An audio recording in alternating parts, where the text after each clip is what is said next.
वो पिछली तारीखें, वो हमारे संत महात्माओं के जो नाम लिए, उनकी कुछ किताबें हर घर में खरीदी जाएं, उनको पढ़ें।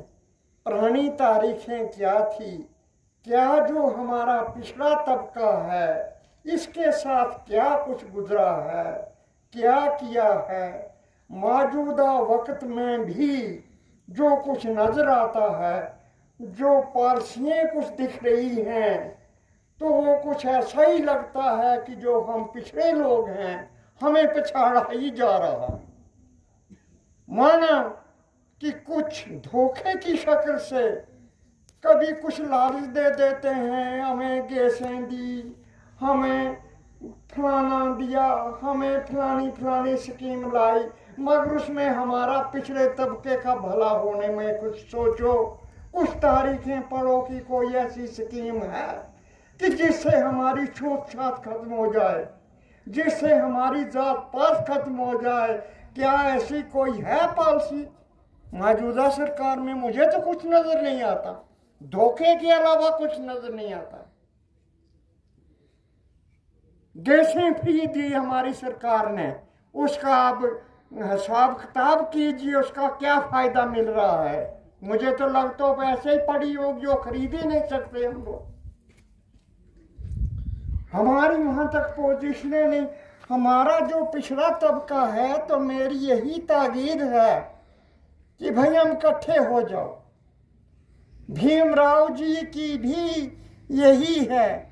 मैंने अपनी तरफ से कुछ नहीं बोलना है, मगर मैंने सुना है हमारे यहाँ पूरे भारत में शायद डिफेंस मिनिस्टर रह गए हैं बाबू जगजीवन राम जी, उनकी जुबानी मैंने सुना है।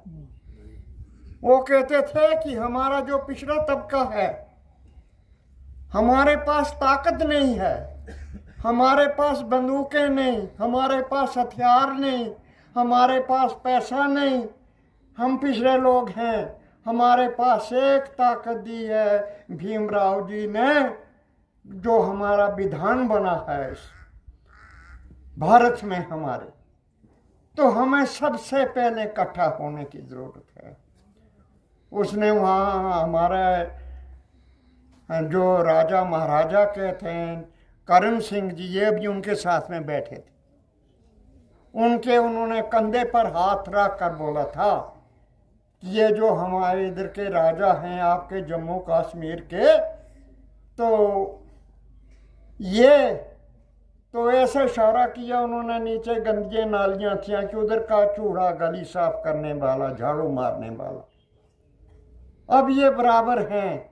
अगर हम इकट्ठे होकर उस चूड़े को वोट देंगे तो वो भी यहाँ का प्रधानमंत्री बनेगा। मगर बड़े अफसोस से कहना पड़ता है कि हम इकट्ठे क्यों नहीं।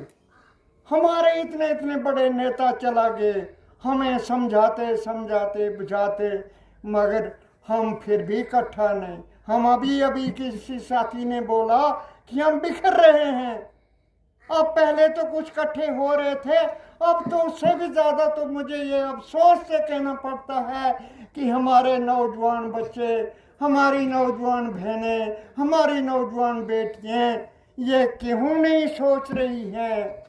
अब लिखे पढ़े हो गए हैं, लिखना पढ़ाई बहुत जरूरी है, क्योंकि लिखा पढ़ा मैं अपनी आप को बोलता कि मैं बैल के बराबर समझता हूँ, मगर लिखे पढ़े का भी हमें फायदा नहीं मिल रहा है।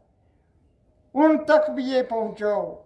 दूसरी ये हिम्मत नहीं हारने कभी जिंदगी। हम तो अब जा रहे हैं, हम आज हैं कल होने नहीं। तो अभी कुछ साथियों से मैंने अपने आसपास से सुना है कि हमें एक इलेक्शन अभी भी हार लिया है। तो बोलते जो था भी पहले जिसमें विचार भी करते थे हम कि भाई अभी नहीं तो फिर कभी नहीं, मगर फिर भी ये बात नहीं देखनी कि कभी नहीं। हमें अब भगवान आपको लंबी उम्र दे, ताकतवर बनाए, मगर हार नहीं कभी खानी। चलते ही रहना है,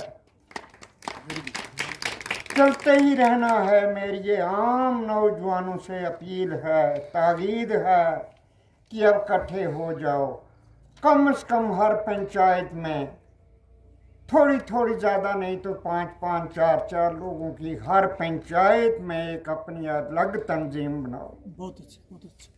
उसमें कम से कम 1-2 कोई महिला लड़की भी हो, लड़के भी हों, मगर नौजवान, हमेशा जो तब्दीली आती है, इनकलाब आता है, तो नौजवान से ही आता है। जब हमारे जैसे हुए तो कुछ नहीं बनता है।